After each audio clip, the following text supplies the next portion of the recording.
Sir, one question. Chandrababu Naidu has compared you to Pablo Escobar. So what's your... I'll get your point. Could you repeat it? Sir, Chandrababu Naidu yesterday, compared yourself to Pablo Escobar, the Russian drug lord. So what's your say about that? Colombian. What is his name? Pablo Escobar. What is it? Pablo Escobar. What? Ah, boy. Pablo Escobar. Pablo, sir. Pablo. So he's more of a Colombian drug lord, sir. Is he Chandrababu's friend? That he knows his name so well. He must be, otherwise I don't know his name itself. And on the other hand, Chandrababu Naidu is repeatedly speaking of a particular person. And also must be. Sir, In effect, since you are in Andhra Pradesh, you know who is the mafia and who is doing what.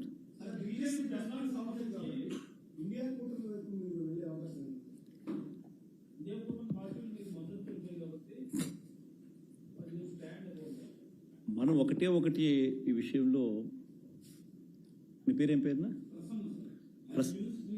Prasanna అదిగా ప్రసన్న ఒకటి మనం గుర్తుపెట్టుకోవాల్సింది ఏంటంటే ప్రసన్న మనం డెమోక్రసీలో ఉన్నాం.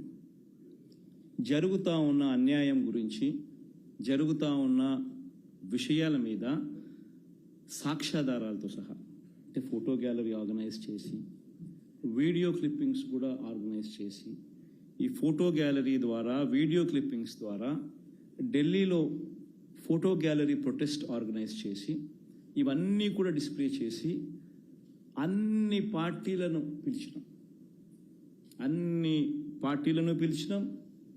వాళ్ళ పార్టీలకు సంబంధించిన రిప్రజెంటేటివ్స్ వచ్చి సపోర్ట్ ఇవ్వమని చెప్పి వాళ్ళనే చూడమని చెప్పి చూసిన తర్వాత కన్విన్స్ అయిన తర్వాత గలం విప్పమని చెప్పి అందరినీ రిక్వెస్ట్ చేసినాం. సిమిలర్గా ప్రతి మీడియా హౌస్ను పిలిచినాం.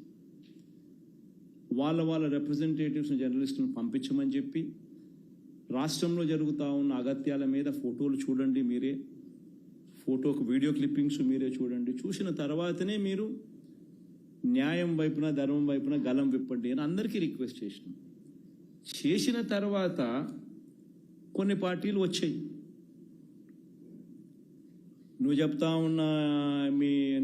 ఉన్న ఇండియా కూటమికి సంబంధించిన పార్టీలు, మిగతా పార్టీలు వచ్చాయి, కాంగ్రెస్ పార్టీ రాలా.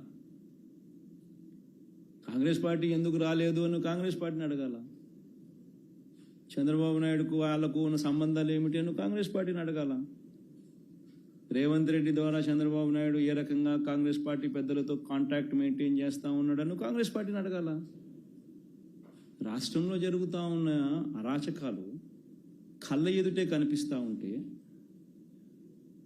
మణిపూర్లో ఏమో ధ్వజమెత్తుతాడు, ఆంధ్ర రాష్ట్రంలో అటువంటి గొడవలు ఇక్కడ జరుగుతూ ఉన్నప్పుడు అంత దారుణంగా అగత్యాలు జరుగుతూ ఉన్నప్పుడు ఎందుకు మరి వచ్చి మద్దతు ఇవ్వడం లేదు అడగాల కదా. అంటే వాళ్ళకు అనుకూలమైన రాష్ట్రంలో ఏదైనా గొడవలు జరిగినా అడగకపోవడం ధర్మమేనా?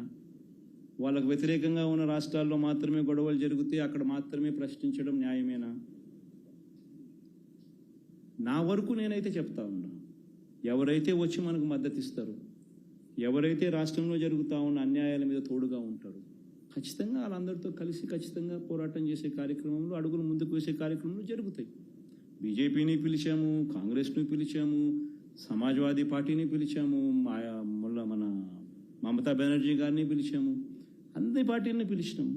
వచ్చిన వాళ్ళందరితో కలుపుకొని వచ్చిన వాళ్ళందరితో కలిసి పోరాటం చేసే విధంగా అడుగులు వేస్తాం. ఎందుకు వేయకుండా ఉంటాం?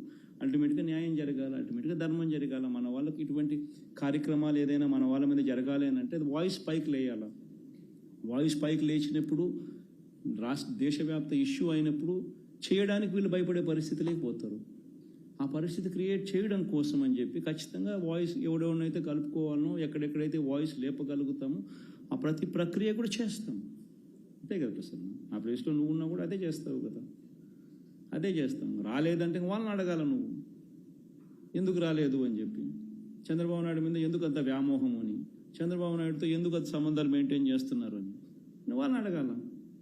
సార్ పొలిటికల్ దాడులు అనేవి మీకు కొత్త ఏం కాదు సార్. పొలిటికల్ దాడులు అనేవి మీకు కొత్త ఏం కాదు. మీ ఫ్యామిలీ మీద కూడా దాడులు జరిగినాయి. కానీ మీ ఫ్యామిలీ మెంబర్స్ నుంచే కొంతమంది బయటకు వెళ్ళి మీ మీద పొలిటికల్ ఎలిగేషన్స్ కానీ ఇతరత్ర ఆరోపణలు కానీ చేస్తున్నటువంటి సిచ్యువేషన్.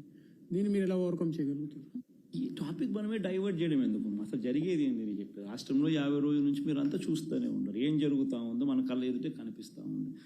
50 రోజులు నిజంగా ఈ మాదిరిగా కార్పొరేటర్ను మొన్న ఏమైనా చూస్తూ ఉన్నాను. ఇక్కడ న్యూజివీడ్ కార్పొరేటర్ను యూట్యూబ్లో సోషల్ మీడియాలో కనిపిస్తూ ఉంది. ఆ పిల్లడు పరిగెత్తాడు, ఆ కౌన్సిలర్ పరిగెత్తాడు, వెనక కత్తి తీసుకొని పొడిచేదానికి ఇంకొకటి పరిగెత్తాను కనుక. మనం రషీద్ అనే మన వెనుకొండలో పిల్లని ఏకంగా కత్తి తీసుకొని సోషల్ మీడియాలో కనిపిస్తుంది వీడియో క్లిప్పింగ్. దారుణంగా నరుగుతూ ఉన్నారు. ఎక్కడ చూసినా ఈ రెడ్ బుక్ పేరుతో హోర్డింగ్స్, ఎక్కడ చూసినా లోకేష్ అనే వ్యక్తి ఎక్కడ చూసినా పెట్టున్నాడు. మన కళ్ళ ముందునే కనిపిస్తూ ఉంది.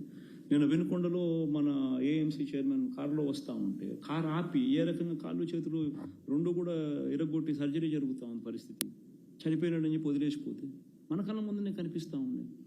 ఇవన్నీ మన కళ్ళ ఎదుటే ఇటువంటి ఘటనలన్నీ కూడా జరుగుతూ ఉన్నట్టుగా కనిపిస్తూ ఉన్నప్పుడు మనం ఏం చేయాలి? తోటి మనిషి కింద ఈ పొద్దు ఈ మనిషికి జరుగుతుంది, రేపు పొద్దున ఇలాగే దాన్ని వదిలేసినామనంటే లాలెస్నెస్ ఉండదు. లాలెస్నెస్ పెరిగిపోతా పోతుంది.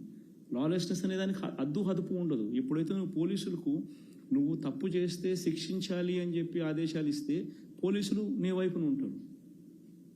పోలీసులు తప్పు చేసినా కానీ అటువైపు వ్యక్తి మీద నేను కేసులు పెట్టాలి, నువ్వు చూసి చూసినట్టు పోవాలి అని చెప్పి ఆదేశాలు ఇస్తే నీకు రేపు పొద్దున ఇక్కడ మొదలైన ఇన్సిడెంటు ఇక్కడికి వచ్చేసరికి వేరే కలర్ తీసుకుంటుంది. నీ చేతుల్లో కంట్రోల్ ఉండదు. ఇంకా ఎవడెవడు వాళ్ళ లెవెల్లో పర్సనల్ స్కోర్ సెటిల్ చేసుకుంటూ ఉంటాడు. వాళ్ళకు లోకల్ లీడర్స్కు ఉన్న కనెక్షన్స్ మనసులో పెట్టుకుని లాలెస్ అసలు లా అనేది ఉండదు. మనం ఇటువంటి కార్యక్రమాలు జరిగినప్పుడు ఖండించే కార్యక్రమం మనం చేయించాలి. మనం చేసే కార్యక్రమం మన కళ్ళ ఎదుటే కనిపిస్తూ ఉన్నప్పుడు మనమే ఈ టాపిక్లో నుంచి డైవర్ట్ అయిపోయి రకరకాల టాపిక్లకి మనమే పోయి దీన్ని తీసుకొని పోతే ఏం సాధిస్తాం మనం? Sir, I have 2 questions for you.